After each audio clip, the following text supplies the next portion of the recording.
Before starting to assemble, take a moment to review these helpful tips and tricks to ensure a smooth process. When it comes to installing metal screws, you have 3 options to choose from, depending on your tools and preference.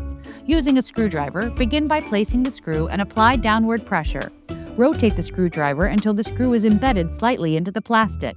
Keep turning until the screw head is flush with the surface of the plastic. Alternatively, place the screw and gently tap it with a hammer until it is partially secure. Then use a screwdriver to finish tightening, turning it until the screw head is flush with the plastic.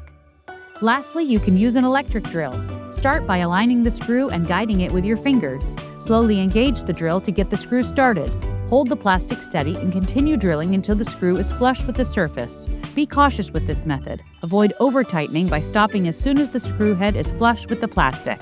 At ECR4Kids, we're committed to safety, testing, and regulatory compliance to ensure our products meet or exceed industry standards. You and your kids deserve the absolute best for a brighter way to play, share, learn, and grow.